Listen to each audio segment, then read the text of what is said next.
Keluaran pasal 4 ayat 1, lalu sahut Musa, bagaimana jika mereka tidak percaya kepadaku, dan tidak mendengarkan perkataanku, melainkan berkata, Tuhan tidak menampakkan diri kepadamu.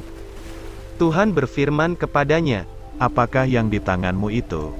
Jawab Musa, tongkat. Firman Tuhan, lemparkanlah itu ke tanah. dan ketika dilemparkannya ke tanah, maka tongkat itu menjadi ular, sehingga Musa lari meninggalkannya. Tetapi firman Tuhan kepada Musa, ulurkanlah tanganmu dan peganglah ekornya. Musa mengulurkan tangannya, ditangkapnya ular itu, lalu menjadi tongkat di tangannya. Supaya mereka percaya, bahwa Tuhan Allah nenek moyang mereka, Allah Abraham, Allah Ishak dan Allah Yakub, telah menampakkan diri kepadamu. Lagi firman Tuhan kepadanya, masukkanlah tanganmu ke dalam bajumu. Dimasukkannya tangannya ke dalam bajunya, dan setelah ditariknya keluar, maka tangannya kena kusta, putih seperti salju. Sesudah itu firman-Nya, masukkanlah tanganmu kembali ke dalam bajumu. Musa memasukkan tangannya kembali ke dalam bajunya, dan setelah ditariknya keluar, maka tangan itu pulih kembali seperti seluruh badannya. Jika mereka tidak percaya kepadamu, dan tidak mengindahkan tanda mujizat yang pertama, maka mereka akan percaya kepada tanda mujizat yang kedua. Dan jika mereka tidak juga percaya kepada kedua tanda mujizat ini, dan tidak mendengarkan perkataanmu, maka engkau harus mengambil air dari sungai Nil, dan harus kau curahkan di tanah yang kering. Lalu air yang kau ambil itu akan menjadi darah di tanah yang kering itu. Lalu kata Musa kepada Tuhan, ah Tuhan, aku ini tidak pandai bicara, dahulu pun tidak dan sejak engkau berfirman kepada hambamu pun tidak, sebab aku berat mulut dan berat lidah. Tetapi Tuhan berfirman kepadanya, siapakah yang membuat lidah manusia? Siapakah yang membuat orang bisu atau tuli? Membuat orang melihat atau buta? Bukankah aku, yakni Tuhan? Oleh sebab itu pergilah, aku akan menyertai lidahmu, dan mengajar engkau apa yang harus kau katakan. Tetapi Musa berkata, ah Tuhan, utuslah kiranya siapa saja yang patut kau utus. Maka bangkitlah murka Tuhan terhadap Musa, dan ia berfirman, bukankah di situ Harun orang Lewi itu kakakmu? Aku tahu bahwa ia pandai bicara. Lagi pula ia telah berangkat menjumpai engkau, dan apabila ia melihat engkau, ia akan bersuka cita dalam hatinya. Maka engkau harus berbicara kepadanya, dan menaruh perkataan itu ke dalam mulutnya. Aku akan menyertai lidahmu dan lidahnya, dan mengajarkan kepada kamu apa yang harus kamu lakukan. Ia harus berbicara bagimu kepada bangsa itu.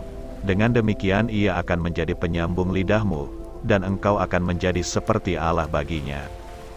Dan bawalah tongkat ini di tanganmu, yang harus kau pakai untuk membuat tanda-tanda mujizat. Musa kembali ke Mesir.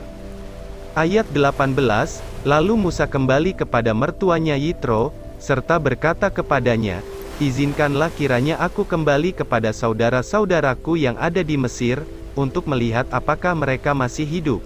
Yitro berkata kepada Musa, pergilah dengan selamat. Adapun Tuhan sudah berfirman kepada Musa di Midian, kembalilah ke Mesir, sebab semua orang yang ingin mencabut nyawamu telah mati. Kemudian Musa mengajak istri dan anak-anaknya lelaki, lalu menaikkan mereka ke atas keledai, dan ia kembali ke tanah Mesir.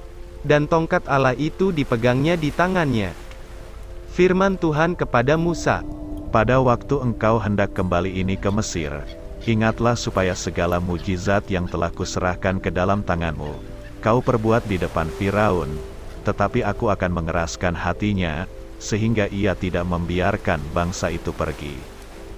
Maka engkau harus berkata kepada Firaun, beginilah firman Tuhan, Israel ialah anakku, anakku yang sulung. Sebab itu aku berfirman kepadamu, biarkanlah anakku itu pergi, supaya ia beribadah kepadaku. Tetapi jika engkau menolak membiarkannya pergi, maka aku akan membunuh anakmu, anakmu yang sulung.